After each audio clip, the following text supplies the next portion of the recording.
Dipersembahkan oleh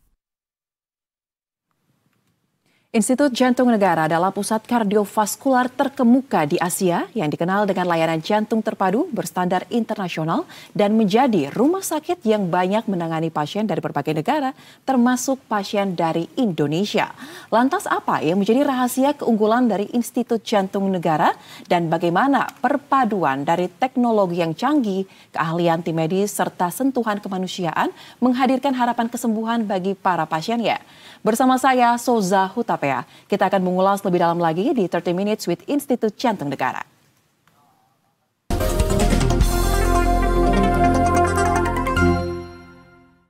dipersembahkan oleh Dan pemirsa, saat ini telah hadir di studio BTV PIK 2, Profesor Dato Sri Dr. Muhammad Ezani selaku CEO Institut Jantung Negara. Halo Prof. Ezani, apa kabar? Alhamdulillah baik, Suza. Alhamdulillah. Prof, ini sungguh suatu kehormatan bagi kami menerima kehadiran perwakilan dari IGN di studio BTV PIK 2. Penghormatan untuk kami juga. Terima kasih. Baik. Prof, mungkin di awal ini sebelum kita berbincang lebih jauh lagi, bisa diceritakan secara singkat mungkin terkait dengan profil dari IGN ini seperti apa sih? IGN ini merupakan rumah sakit jantung dan paru-paru yang terunggul ya di rantau ini. Kami sudah beroperasi kurang lebih 30 tahun ya, dan sudah merawat 6 juta pasien sejak penubuhan kami dan sudah membuat pembedahan lebih kurang hampir 50,000 pembedahan. Jadi sudah ramai yang kita merawat ya, terutamanya pesakit dari rantau ini.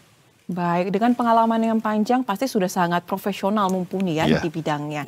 Baik, kemudian Prof. Ezani, kita tahu ya, Rumah Sakit Institut Jantung Negara ini kan telah memenangkan berbagai penghargaan internasional, bahkan juga mendapatkan pengakuan dari Global Health Asia Pacific Awards. Nah, menurut Anda, apa yang menjadi keunggulan dari IGN sendiri dalam industri layanan kesehatan di kawasan? IGN ini telah menang banyak award ya, dan Global Health Award adalah salah satu daripadanya. Kerana penekanan IGN itu, dari segi pengalaman kami yang lebih 30 tahun, bukan saja merawat pesakit dewasa tapi juga anak-anak ya. Itu satu. Kemudian pendekatan holistik ya, kami menekankan tentang pasien tu yang paling penting adalah pasien ya, keselamatan pesakit, kualitas yang diberikan pada pesakit dan rawatan yang diberikan, itu yang paling penting untuk kami. Dan ketiga ialah kami menggunakan pengalaman kami untuk mempertingkatkan lagi perkhidmatan yang kami berikan.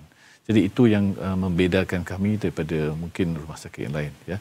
Dan kami juga kalau dilihat dari segi pentadbiran ya, kami sentiasa dipantau oleh bahagian pentadbiran atau Board of Directors IGN untuk memastikan yang kualitas yang kami berikan pada pesakit adalah yang tahap tertinggi ya. Sebagai contoh, kalau dilihat peratus kejayaan pembedahan jantung, sebab saya pun pakar pembedahan jantung ya, hampir 98% daripada pesakit kami selamat dan berjaya ya.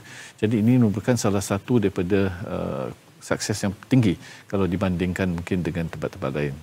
Baik, berarti tingkat keberhasilan dalam penanganan kasus juga sangat tinggi ya, betul. Khususnya untuk penyakit-penyakit jantung tersebut.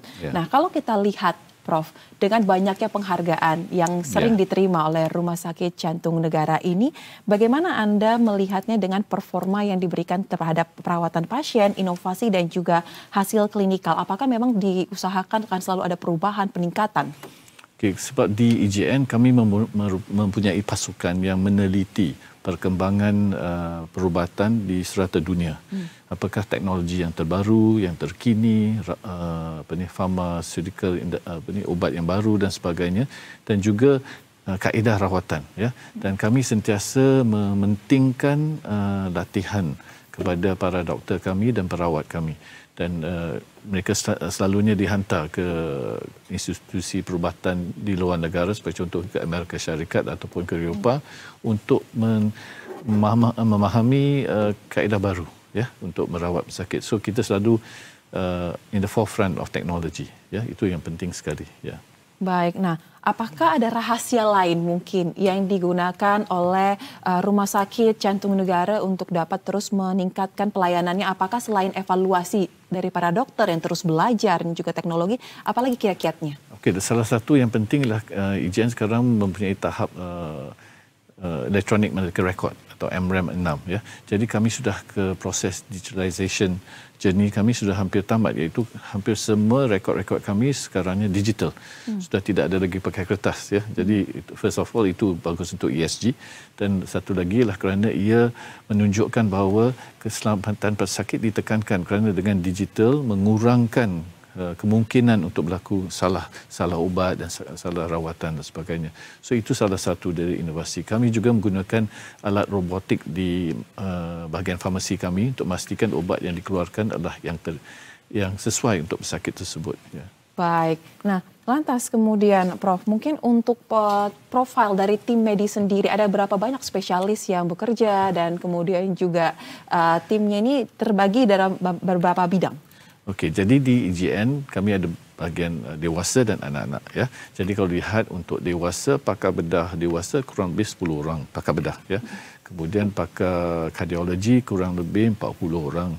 Dan untuk anak-anak pula pakar bedahnya lebih kurang 10 orang juga, dan pakar kardiologi 20 orang. Jadi kalau dilihat dari keseluruhan pakar-pakar perubatan jantung ya, hampir semuanya tertumpu di IGN untuk Malaysia. Ya, di hospital-hospital lain tidak begitu ramai, ada tapi tak begitu ramai. Jadi kebanyakan pakar-pakar berada di Malaysia. Jadi tim medis kita memang bukan saja cekap tapi mencukupi, lebih daripada mencukupi. Lebih dari mencukupi. Ya. Nah, kalau kita lihat trennya dari tahun ke tahun sejak Rumah Sakit Jantung Negara ini berdiri, paling banyak itu pasien untuk dewasa atau anak-anak sih, atau sama saja sebenarnya? Okey, jadi kalau dilihat peratus untuk anak-anak kurang lebih 30%. 70% adalah dewasa. Ya, sebab lebih ramai orang dewasa bandingkan anak-anak ya. Tapi kalau dilihat dari segi keperluan perubatan untuk anak-anak, hampir semuanya tertumpu ke IGN. Sebab kami saja yang mempunyai kepakaran yang untuk kasus yang kompleks ya, banding dengan tempat lain. Baik, nah kita sambil memberikan konteks juga kepada para pemirsa BTV yang menyaksikan dialog kita hari ini.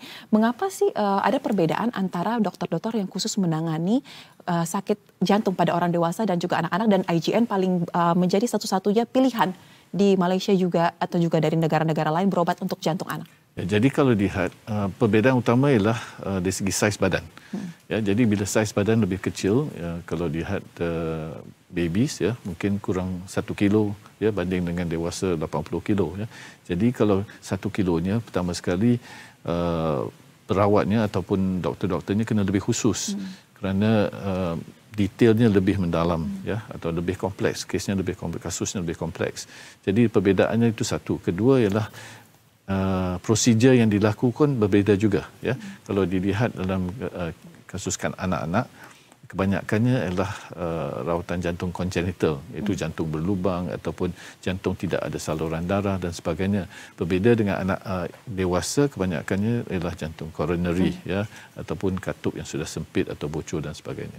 Baik, jadi kalau untuk anak sudah dipastikan pilihan terbaik ya pasti Rumah Sakit Jantung Negara. Baik, nah dengan berbagai banyak penghargaan yang sudah diterima oleh Rumah Sakit Jantung Negara ini, bagaimana Anda sebagai CEO dan juga mewakili teman-teman medis yang aktif berpraktik setiap hari memaknainya untuk komitmen ke depannya? Okay, bila dilihat dari segi award ni, ya, apa yang kami pentingkan, award tu bukan untuk saat itu saja. Kami mahu pastikan award sentiasa diberi tahun demi tahun. Jadi untuk memastikan yang award tu diberikan ataupun dikurniakan pada kami mesti pastikan yang standard yang ada di IGN memang tinggi, ya, kualitasnya tinggi. Kemudian cara rawatannya selalu yang terkini, ya. Kalau kita lambat ataupun tidak yang terkini, mungkin nanti hospital lain yang lebih ataupun rumah sakit lain yang lebih ke dahulu. So kita IGN sentiasa memastikan bahawa kami mesti memilih teknologi yang terkini. Baik. Kita akan lanjutkan perbincangan masih terkait dengan Institut Jantung Negara, tapi kita harus jeda terlebih dahulu. Tetaplah bersama kami pemirsa.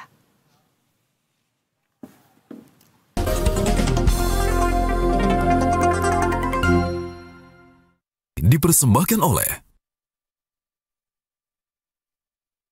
regurgitasi, stenosis, dan atresia terdengar rumit bukan? Namun, ada solusi berbasis teknologi. hampir seukuran 21 mm.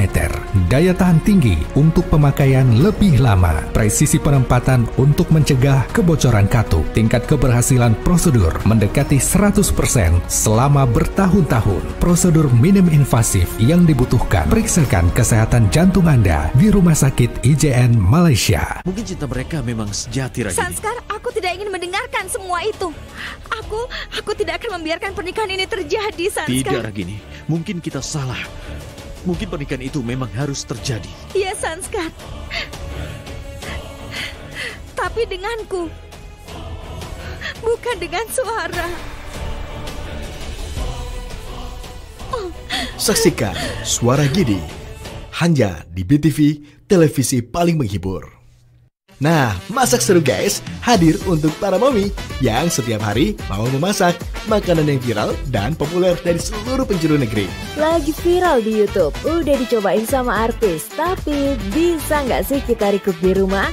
Santai, guys. Di sini kita bakal review, bongkar, dan nyobain masakan hits dari para artis dan konten kreator.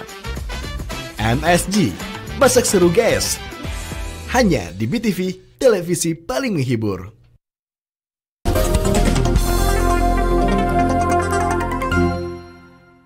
Dipersembahkan oleh 30 Minutes with Institut Jantung Negara, dan kita lanjutkan perbincangan bersama dengan Prof. Ezani. Prof, tadi kita sudah membahas tentang penghargaan dan juga profil dari Rumah Sakit Jantung Negara. Nah, sekarang saya ingin tanya tentang kasus kompleks dan juga kardiologi pediatrik. Apa sebenarnya yang membedakan keahlian dari tim di Rumah Sakit Institut Jantung Negara ini dengan kardiologi pediatrik yang lain? Di IJN atau Rumah Sakit IJN, tim pediatrik ini berbeza dari segi mereka bertindak sebagai satu kumpulan, bukannya individu. Jadi sebagai contoh, kalau pesakit anak-anak ni datang ke IJN, mereka akan dilihat oleh satu pasukan doktor yang terdiri daripada pelbagai jenis penghususan, bergantung pada keperluan pesakit itu. Berbeza dengan tempat lain di mana doktor perawat tu mungkin seorang. Jadi selalunya untuk tim pediatrik kurang-kurang mesti ada 3 atau 4 orang yang akan melihat pasien tersebut dan menentukan rawatan yang terbaik untuk sakit tersebut.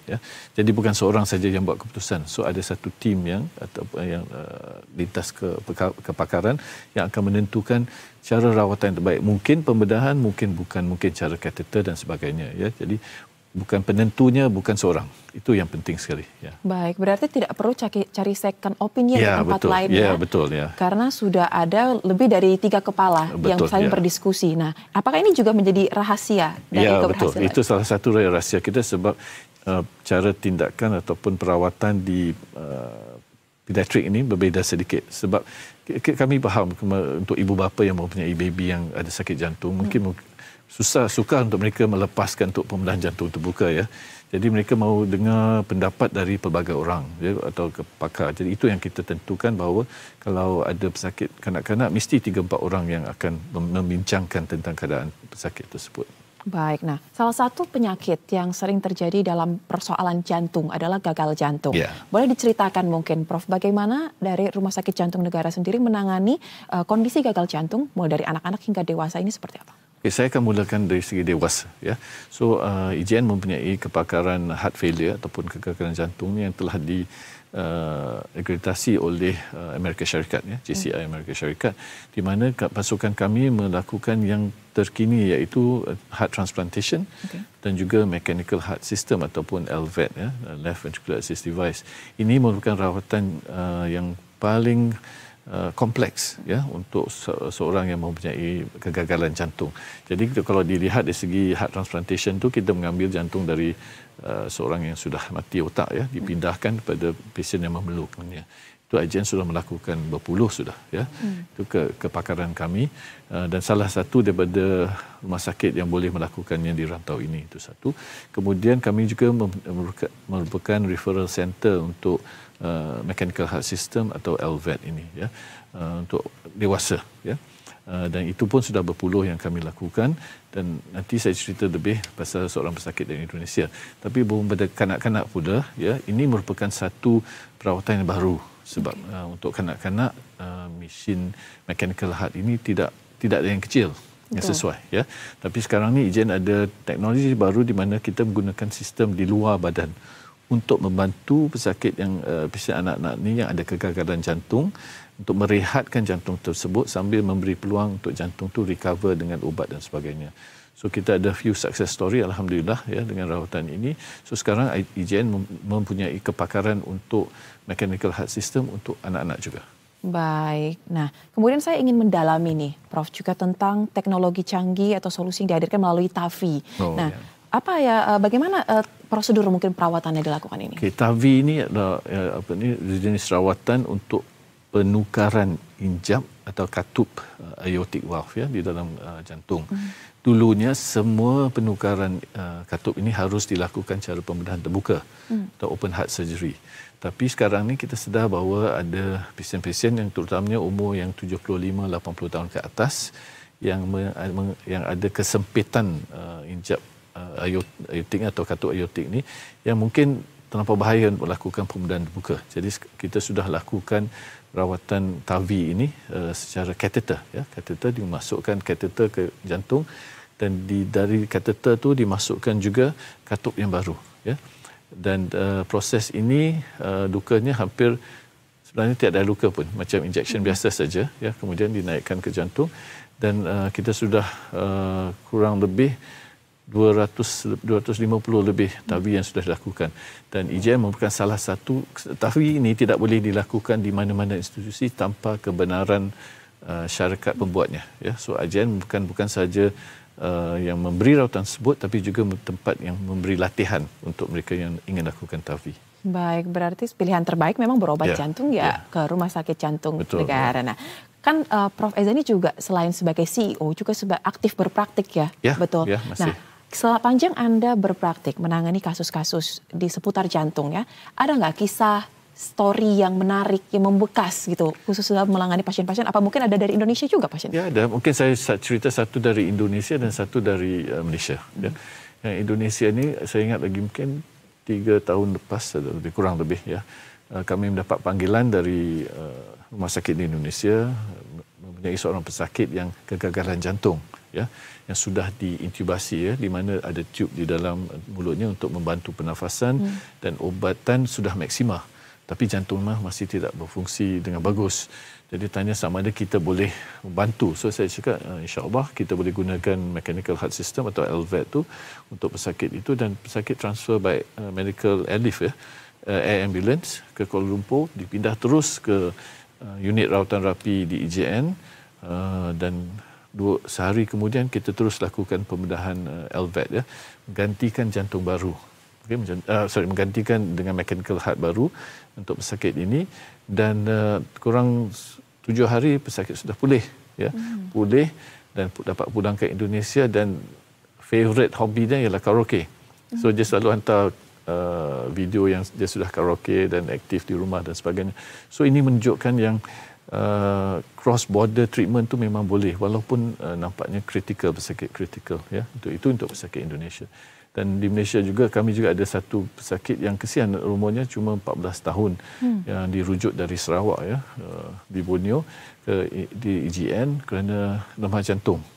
Kegagalan jantung dan mungkin kalau tidak dibuat apa-apa dalam seminggu sudah mungkin tewas ya. Lewat ya. Ya. So jadi datang dan kami terus lakukan mechanical heart system sementara yang kita tahu ECMO support namanya, sementara dan kemudian digantikan dengan jantung mechanical dan alhamdulillah sudah pulang. So ini untuk saya satisfaction yang saya terima ialah pesakit ni kalau mungkin lihat 5-10 tahun yang lepas memang sudah pasti tewas. Tak ada cara lain ya, tapi sekarang dengan teknologi moden dan sebagainya alhamdulillah kita boleh membantu pesakit ini. Ya, dengan perkembangan teknologi dan juga ilmu yang berkembang terus ya. Ilmu itu, ya. Jadi bisa membantu lebih banyak lagi para pasien yang membutuhkan penanganan. InsyaAllah, ya. Baik. Nah, kemudian tadi Anda menceritakan dalam 7 hari sudah bisa lebih pulih lagi, lebih sehat lagi. Rata-rata untuk pasien yang berobat di Rumah Sakit Jantung Negara ini membutuhkan waktu berapa lama, Prof, untuk bisa kita katakan kembali pulang ke rumahnya, ke negaranya? Okey, jadi ada 2 jenis pesakit ya, atau 3. Kalau rawatan kardiologi ya, sebagai contoh dipasang ring saja ya, itu 2 hari saja masuk hari ini, dipasang ring hari ini, esoknya pulang. Pulang ke hotel selalunya untuk sehari 2, baru pulang ke Indonesia. Untuk pesakit yang pembedahan terbuka, ya, mereka selalunya akan tinggal di kamar selama kurang lebih 7-8 hari lepas pembedahan, dan kemudian pulang ke hotel untuk sehari 2, kemudian pulang ke Indonesia. Jadi kurang lebih 7 hari lepas pembedahan terbuka, 2 hari lepas kateter, ya. Dan untuk anak-anak pula sama juga, lebih kurang 7 hari. Jadi tidak lama. Jadi kalau pesakit dari Indonesia itu betul persoalan yang utama saya tanya, berapa hari yang saya perlu berada di hospital rumah sakit, ya. So saya akan beritahu selalunya masuk 1 atau 2 hari sebelum pembedahan, kemudian di ICU sama 1 atau 2 hari, dan di kamar di rumah sakit lebih kurang 5 hari. Jadi totalnya mungkin 8 hingga 10 hari. Wah, ini sangat singkat jika kita bandingkan dengan pengobatan-pengobatan jantung yang lain, ya. Tapi yang saya suka dengar selalunya bila mereka sudah pulang ke hotel lepas ke hospital, mereka akan pergi Genting Highlands untuk berhibur di sana atau beranding. Kemudian bila pulang jumpa saya, mereka cakap, doktor sekarang sudah boleh buat apa-apa saja. Saya alhamdulillah bagus. Berarti tidak hanya berobat fisik, berobat pikiran juga, rileks bisa, ya. Baik. Nah, apakah memang waktunya cukup singkat, ya, kalau tadi berdasarkan penjelasan dari Prof. Ezani. Tapi apakah mungkin ada juga program yang disediakan untuk layanan jangka panjang seperti program rehabilitasi jantung atau follow up bagi pasien-pasien juga dari rumah sakit? So memang semua pesakit yang sudah menerima rawatan kami galakkan untuk menjalani rehabilitasi kardiopulmoneri namanya, ya. So sebelum pulang memang pakar rehabilitasi kami akan jumpa pasien-pasien ini untuk menerangkan kalau mereka mau ada yang ingin duduk lama sedikit di Kuala Lumpur, so they will join kita punya rehab program, ya. Ada yang mau pulang awal, so kita akan ajar mereka mana, dan mereka boleh berinteraksi sama dia dengan video call atau teleconsultation. So itu memang penting, rehabilitation memang penting. Baik, jadi komunikasi tidak akan terputus, ya, karena dipastikan akan tetap bisa berkomunikasi meskipun dalam rangka pengobatannya terus dijalankan. Baik, nah kita akan lanjutkan pembahasan Prof. Ezani, tapi kita harus jeda terlebih dahulu. Tetaplah bersama kami pemirsa.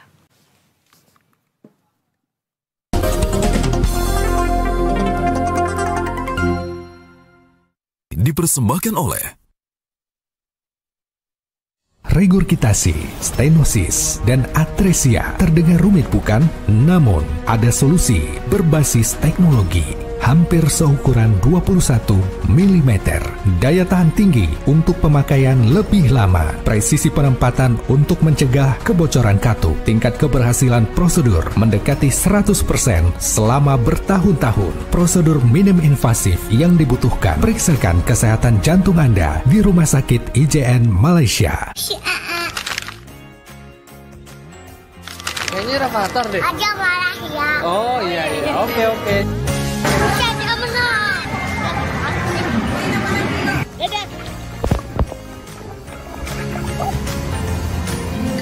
Gimana rasanya? Enak?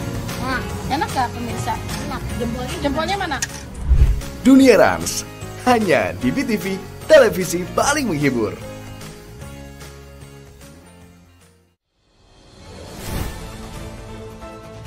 Sedikitnya 386 warga Indonesia yang ada di Teheran, Iran, dan beberapa kota lain di negara tersebut dalam keadaan berbahaya. Seperti apa Jesa keseruan bazar dalam peringati hari ulang tahun Jakarta ini, Jesa? Ratusan warga Padang korban penipuan lawan kerja di Mall Moskow Padang City. Bersama saya Agung Hardiansyah, inilah berita satu siang selengkapnya. Hanya di BTV.